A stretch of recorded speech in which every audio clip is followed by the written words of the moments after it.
దేవరాగం జ్ఞానయోగం వ్యాసపీఠం బహువేదశాస్త్రం బోధామృతహిత శ్రీమన్నారాయణం శివగౌరీ సంభాషిత సకల పురాణం అష్టాక్షరి పంచాక్షరి మంత్రావరణం అఖిల దేవతా సంస్తుతి పారాయణం జయమంగళకరమీ ప్రవచన శ్రవణం అనుదినము శుభము సుఖము జీవన గమనం దేవరాగం జ్ఞానయోగం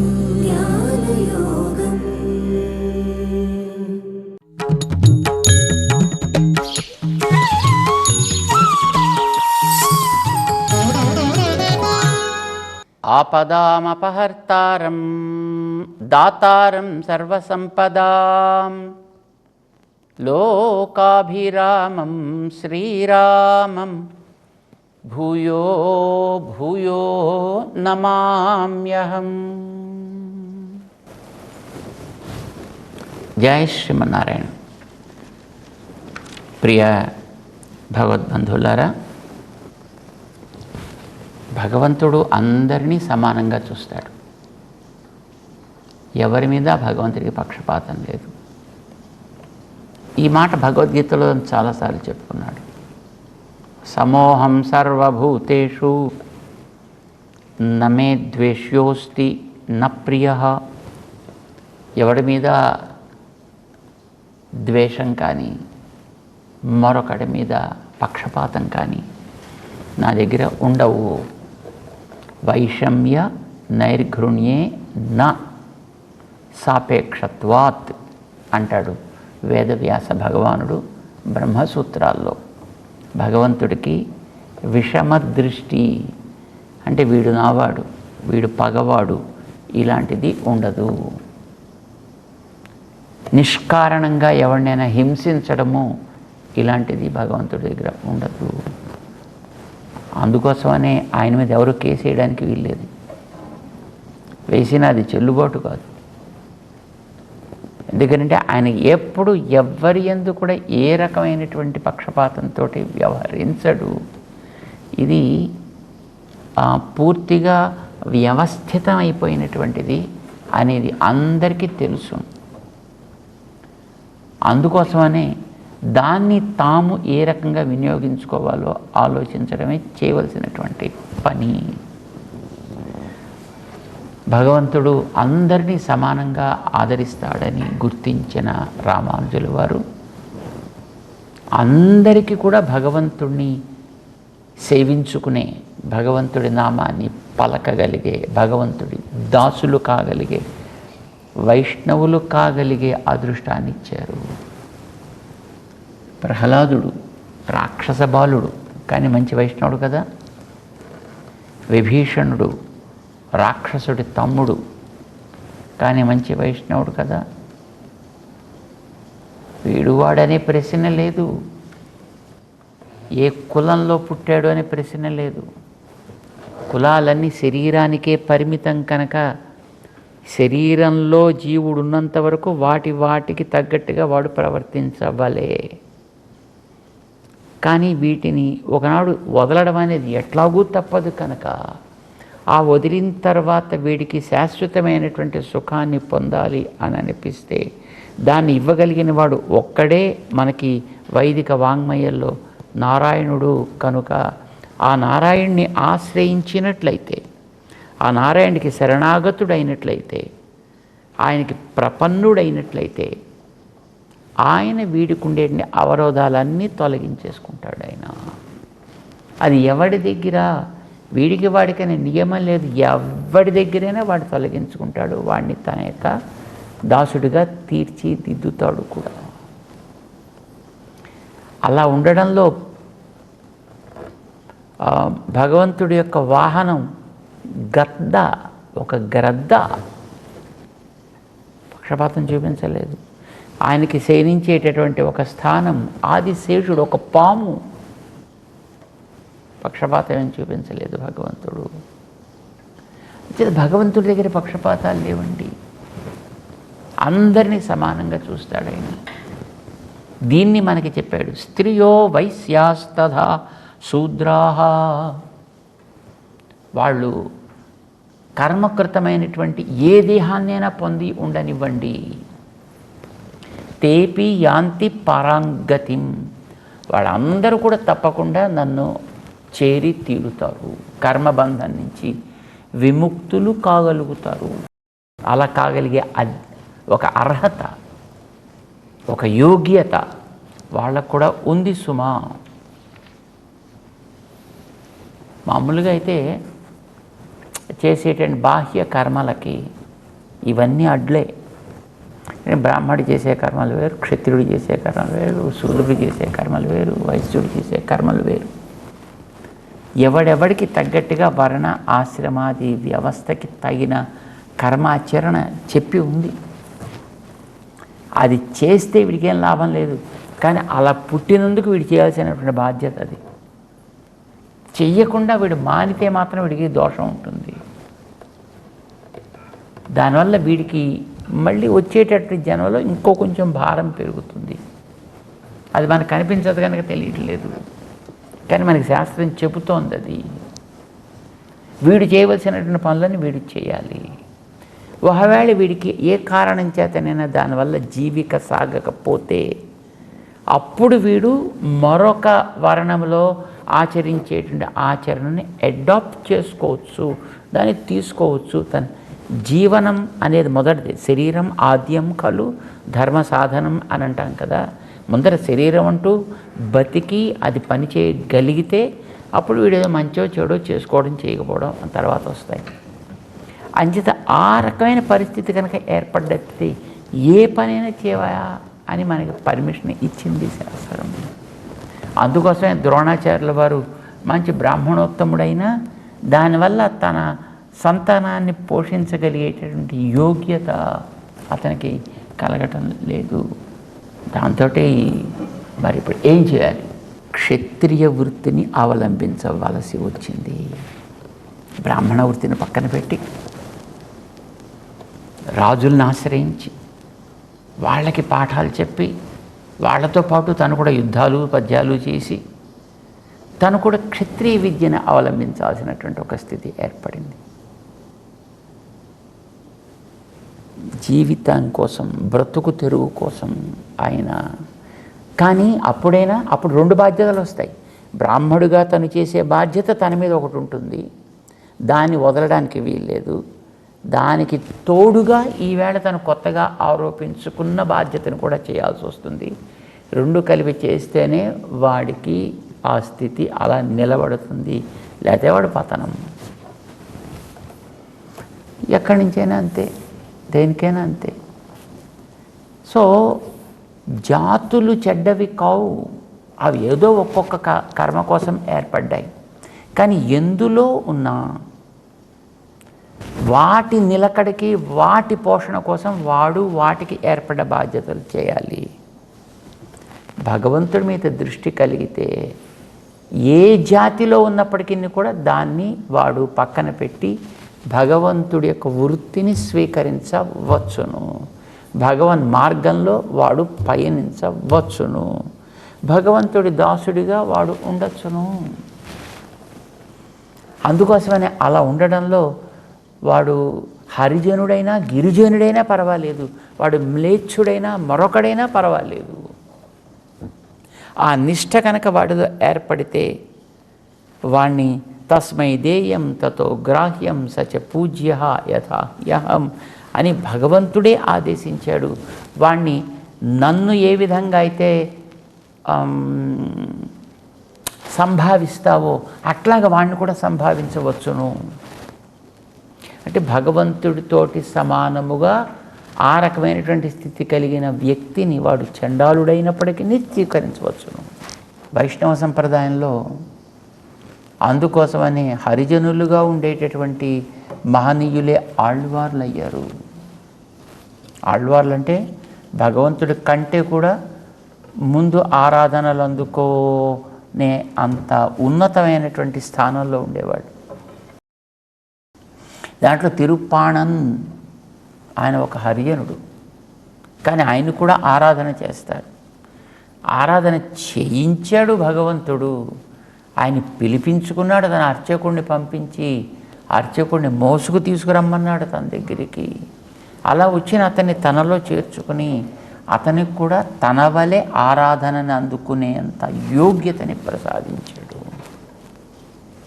నమ్మాళ్వార్ అనేటువంటి మహానుభావులు శూద్రులు, చతుర్థవర్ణులు, కానీ వాడు మంచి వైష్ణవుడైన భగవద్భక్తి నిష్ఠ కలిగిన వ్యక్తి కనుక ఆయన్ని కూడా తనతోటి సమానముగా ఆరాధన చేయవలే అని ఆయన హృదయాన్నే తన స్థానంగా చేసుకుని కృష్ణ తృష్ణ తత్వము క్రింద తను మారి వారిని విడిచి తాను ఒక క్షణం కూడా ఉండలేని అనిపించుకునే అంతగా భగవంతుడు చేశాడు.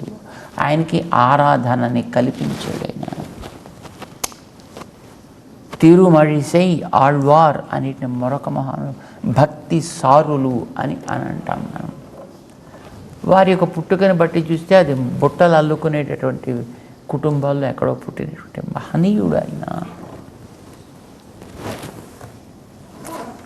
అయినప్పటికీ కూడా శారీరకమైనటువంటి దాన్ని పక్కన పెట్టి వారిలో ఉండేటువంటి భక్తికి ప్రాధాన్యాన్ని ఇచ్చి వారిని ఆళ్వార్ కింద చేశారు. తిరుమళిసై ఆళ్వార్ అని అన్నారు. భక్తి అధికము అయినప్పుడు దానినే ప్రధానంగా పెట్టుకున్నప్పుడు శారీరకమైనటువంటి యోగ్యతల్ని మనం పక్కన పెట్టచ్చు. అవి మారవు. జ్ఞాపకం పెట్టుకోవాలి, మళ్ళీ పక్కన పెట్టచ్చు అంటే మళ్ళీ అవన్నీ పోతాయి. అవన్నీ పోవు, కానీ వాటి నుంచి వీడు పైకి లేస్తాడు. అక్కడ సమానతని చూస్తాడు.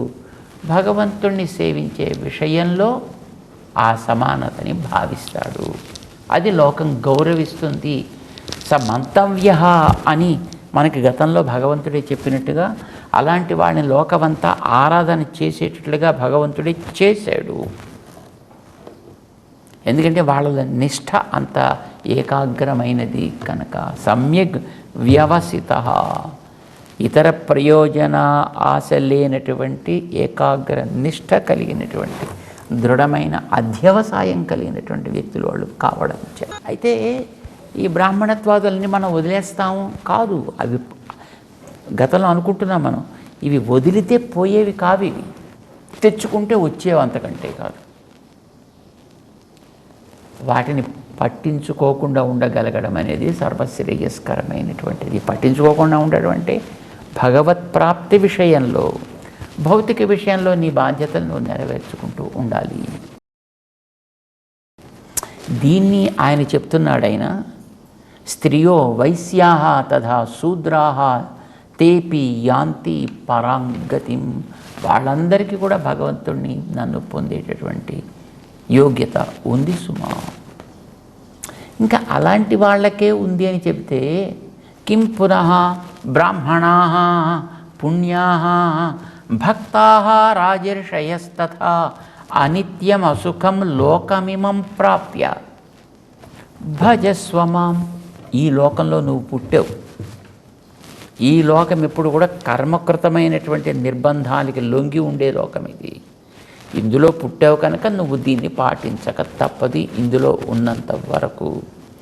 కానీ దీంట్లోంచి విడుదల పొంది తస్య తావదేవ చిరం యావన్న విమోక్షే అని వేదం చెప్పినట్టుగా దీంట్లోంచి వాడు బయట పడగలిగాడా, వాడికి భగవంతుడి సన్నిధి సమానంగా నిత్యులతో ముక్తులతోటి సమానంగా లభించడంలో ఏ కొరత వీడికి ఉండదు.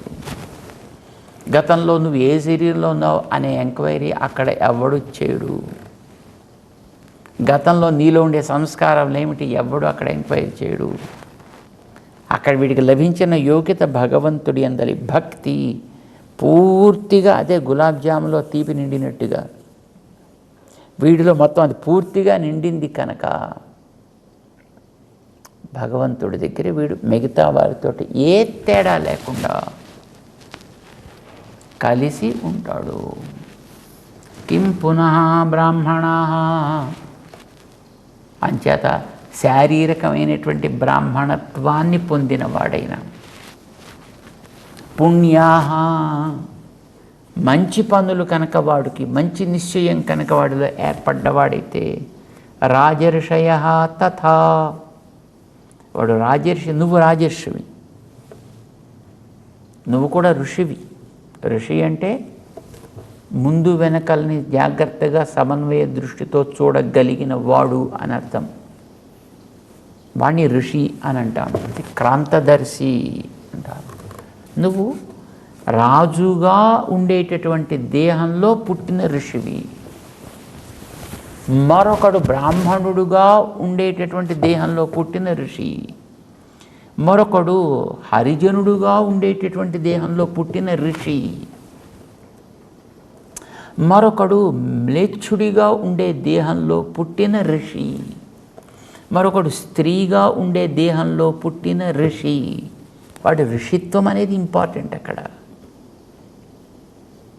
వాడిలో ఆ చూపు కలిగింది, ఆ విశ్వాసం కలిగింది, ఆ జ్ఞానం ఏర్పడింది అంటే వాడు ఆ పవిత్రతని వాడు తెచ్చుకున్నాడు అని అర్థం. ఇక మిగతా పైన ఉండేటటువంటిది ఆచ్ఛాదన, అది ఉన్నంత వరకు ఉంటుంది, అది ఎప్పుడో ఒకనాడు ఎలాగో రాలక తప్పదది.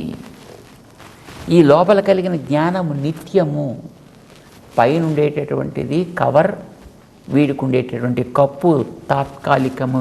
ఇది అనిత్యం, అసుఖం. ఇది నిత్యమైనది కాదు. కర్మ వల్ల ఒకనాడు వచ్చింది, ఆ కర్మ పోగానే మళ్ళీ తొలగుతుంది.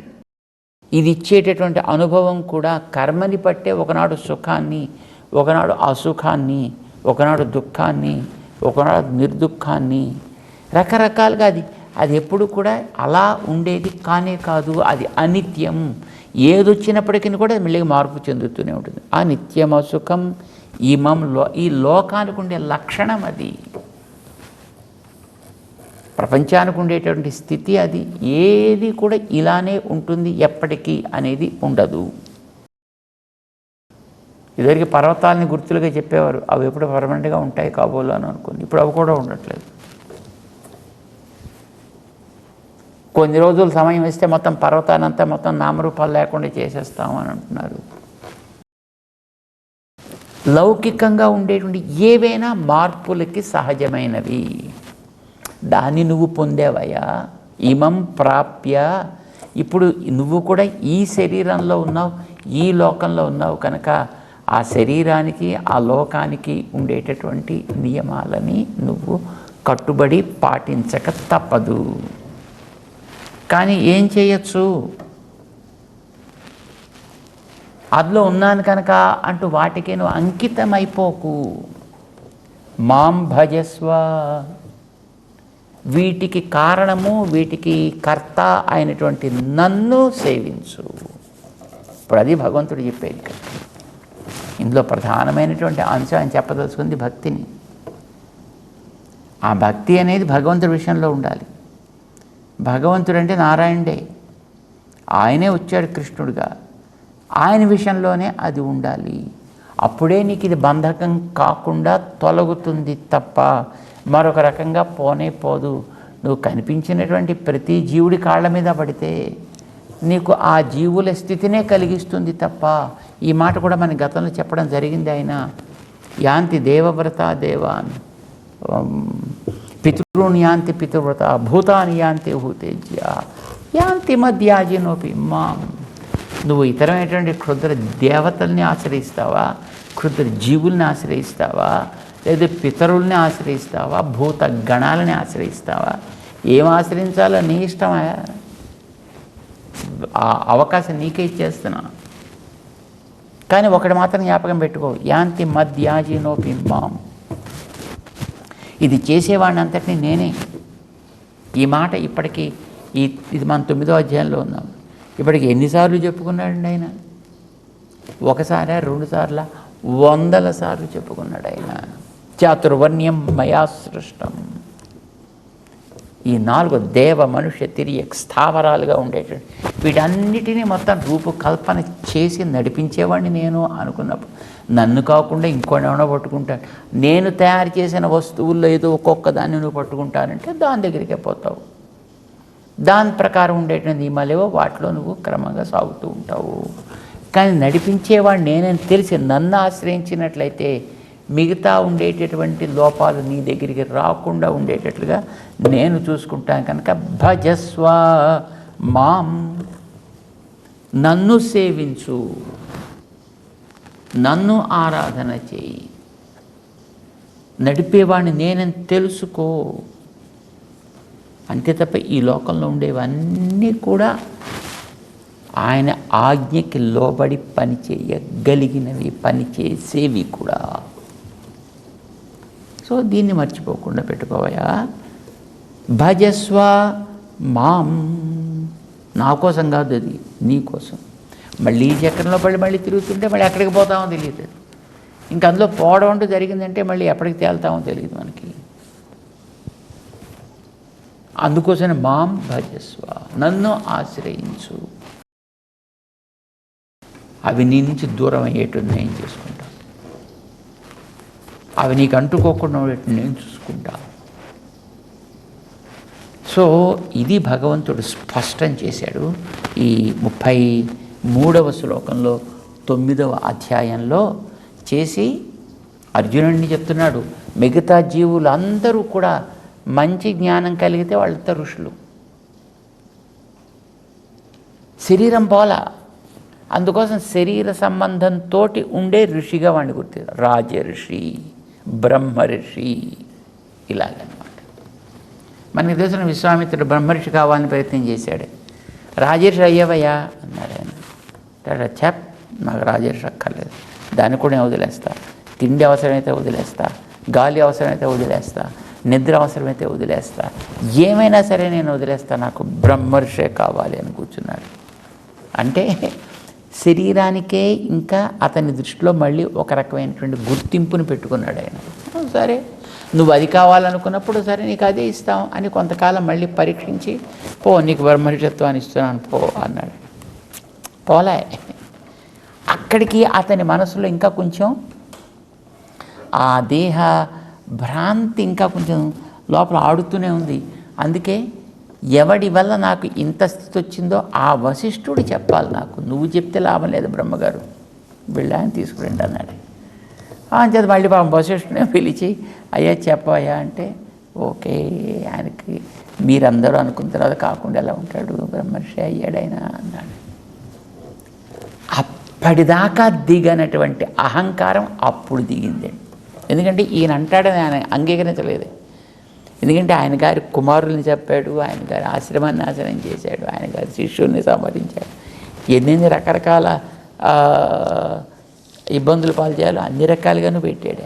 అయినప్పటికీ కూడా వాటన్నిటినీ పట్టించుకోకుండా సంతోషం రాజర్షి మాకు కావాలనుకుంటే ఎస్ మీరందరూ ఓకే అనుకుంటే అయినట్టే అన్నాడు.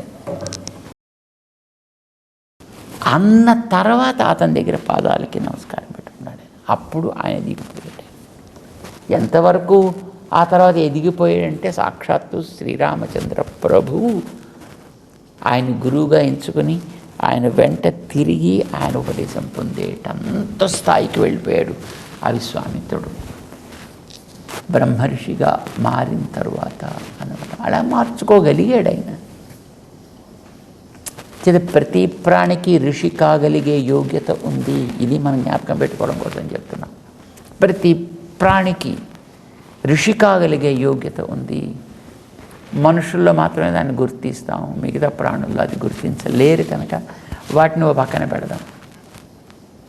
మనుష్యులలో కూడా నువ్వు బ్రాహ్మడువా, హరిజనుడివా, గిరిజనుడివా, మరొక జాతి, మరొక తెలుపువాడివా, నలుపువాడివా, చామన ఛాయవాడివా, ఎవడివైనా నువ్వు కావయ్యా. నువ్వు సాత్వికుడివా, రాజసుడివా, తామసుడివా, ఏ జన్మలో అయినా నువ్వు పుట్టు ఋషి కాగలగచ్చు.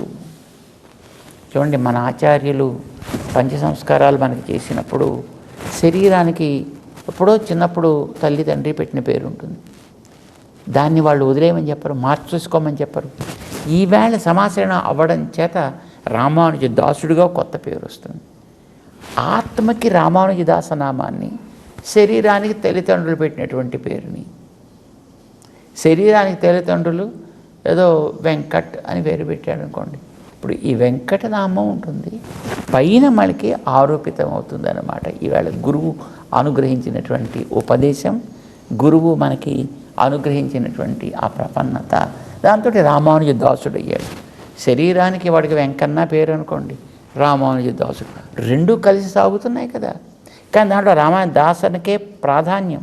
వెంకట ఉంది కనుక ఉన్నంత వరకు దీన్ని మరి లాక్కు వెళ్ళాలి కదా.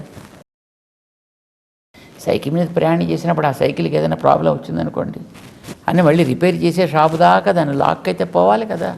అంచేత ఇది ఉన్నంత వరకు దీన్ని కూడా లాక్కుంటూ పోవలసిందే కనుక దీని పేరు పెట్టుకుని రామానుజ దాస నామాన్ని పెట్టుకుని ఎట్లాగైతే ప్రవర్తిస్తూ ఉంటారో వైష్ణవులైనటువంటి మహానుభావులు, అలానే భగవంతుడు ఉపదేశం చేసిన భక్తి జ్ఞానం కలిగిన ప్రతి ప్రాణి, వాడు ఎవడైనా కానివ్వండి, ఎక్కడ వాడైనా కానివ్వండి, ఎందులో పుట్టినవాడు కానివ్వండి, వాడంతా ఋషి.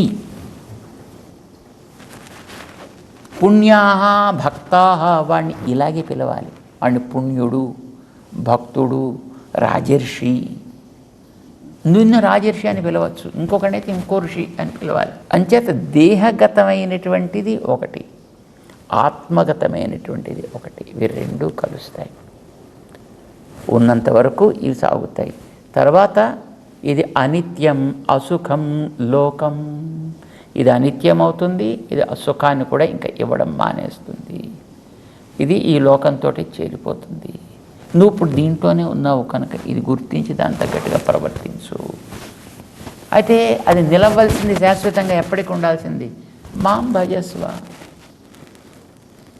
నన్ను ఆశ్రయించు అని భగవంతుడు భగవద్భక్తికి ఉండేటటువంటి తులన లేని, సాటి లేని మాహాత్మ్యాన్ని, గొప్పతనాన్ని ఈ 33వ శ్లోకంలో వివరిస్తూ 9వ అధ్యాయాన్ని ముగిస్తాడనమాట.